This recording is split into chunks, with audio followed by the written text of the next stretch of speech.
Luto na ang aking sinigang na tupa. Yan. Yun lang po sa aking YouTube channel. Ito ang aking niluluto, sinigang na tupa with carrots and Baguio beans. Yan. Malapit na siyang maluto. Man natin kung masarap siya.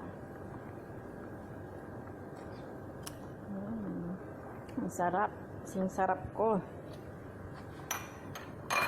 Close na natin dahil luto na siya. At maliligo muna ako para makakain na. Yan. Mamaya papakita ko pagkakain na kami. Yan. Nandito ako sa kusina namin. Yan, tagaluto namin. Ito ang aming kusina.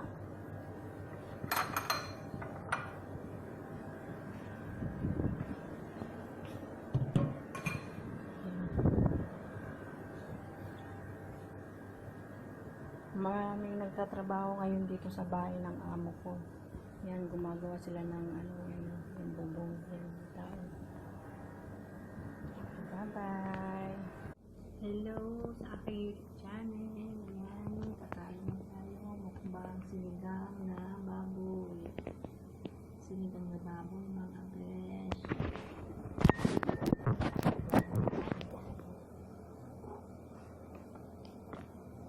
Sinigang na baboy. Ay, baboy.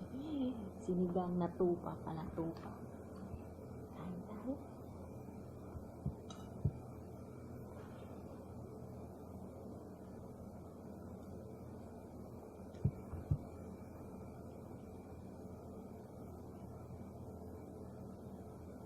Sinigang na tupa na may carrots.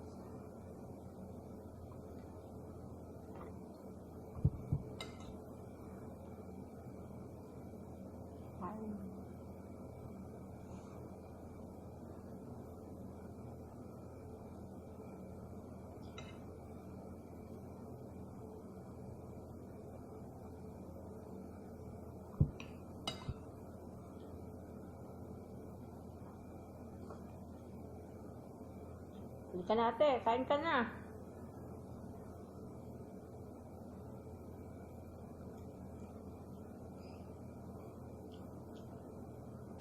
Sinigang na tupa.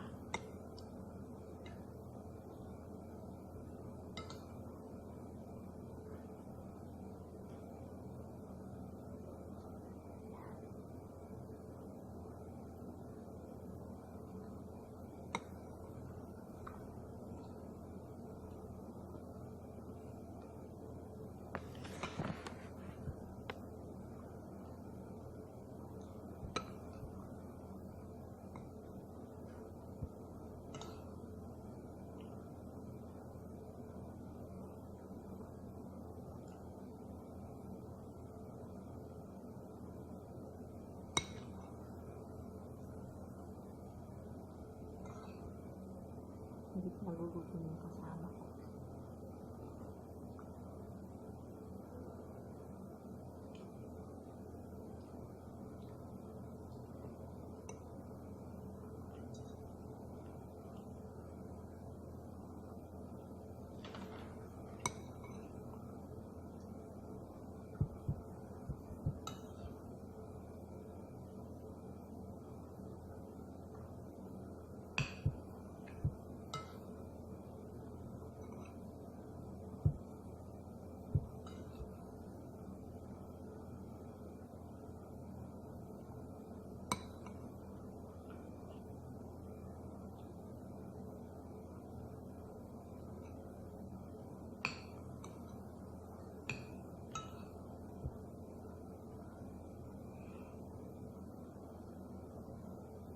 Ito tayo yung sinigang na manok, masarap din.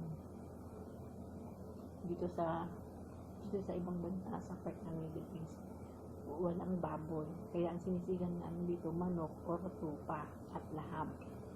Kain ka na. Umakyat yata sa taas. Kain mo na yan ate, masarap ang ulam natin. Sinigang na tupa. Kasi dito sa abroad, walang baboy. Kaya sinigang na manok or tupa.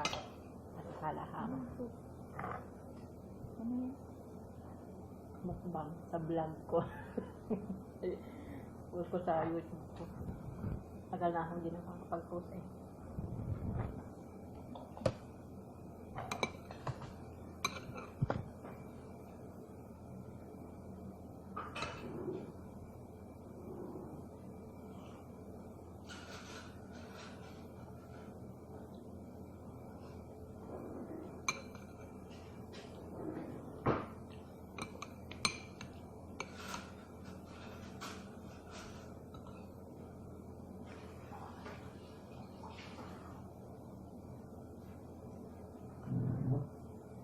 Ako naman ko.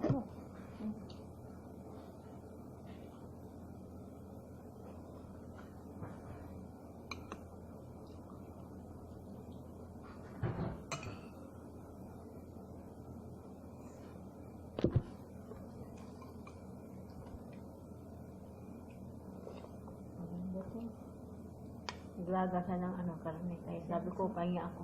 Hiya, tabak. Dami niya na yun, niluto. Ano, magluto ka kaya ko? Ang daming luto niya.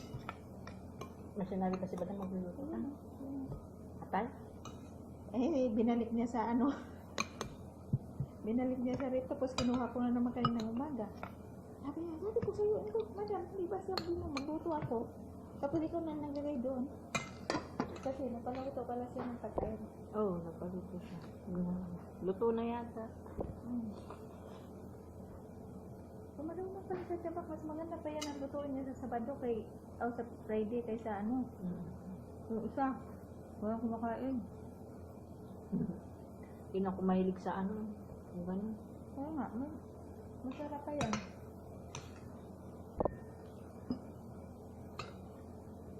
Ang dami yung niya Jenny, ang dami daw ng resibo ng lalaki na pinuwal niya sa ano. Ano kaya ang lalaki na ano kaya mo na siya, punta siya din, babalik pa dito. Sabi ko, ipabarangay muna niya yan, hindi pwede nga ganun lang. Hayaan mo na siya. Pero mag-usap muna kayo sa barangay para yung sustento ng kaya lang, nasa kanya yata yung mga bata eh. Hindi, yung panganay, sabihin ko, saan siya pupunta. Kaya sabi ko, wag mo muna, sabi mo yan sa picture niya na wag mo muna kuhaan ng ng transparent para pabiliin siya kung saan siya. Nasabihan na ng mama niya. Hindi po, pumunta siya yung mga bata ko sa hindi. Wala din ako magawa. Kung sabi ko, kahit maitulpo ko yan, piliin yung mga bata kung saan gusto niya. Kung ayaw na niya sustentuhan ng kapatid ko dahil hindi naman makinabang sa kanya, kami lang naman naman. Ano yun?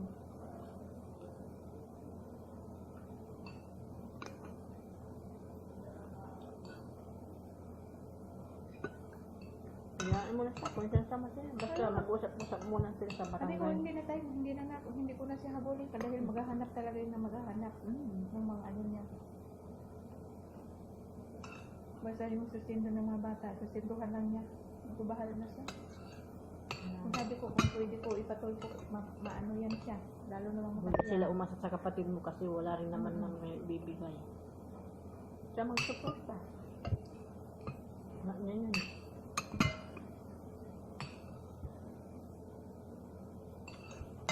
Kahit pipigilan niya, hindi mo yan maano. Niya. Sabi nga nila, kahit itago mo yan sa aparador, kung gagawa Lalawas yan. talaga, di ba? Galit ang lalaki eh. Binulgad yung mga sa plito nila. Sabi ko, ibarangay mo yan. Kasi sabi ko, hindi tayo ni-edit ng siya lang. Yung kawawa yung mga bata dyan. Kung saan yung mga bata magsustinto siya. Kung ba kagaya dati na kunti lang ipadala niya kasi nandyan ang mga kapatid ko. Sabihin niya, maghanap buhay ka. Ganon.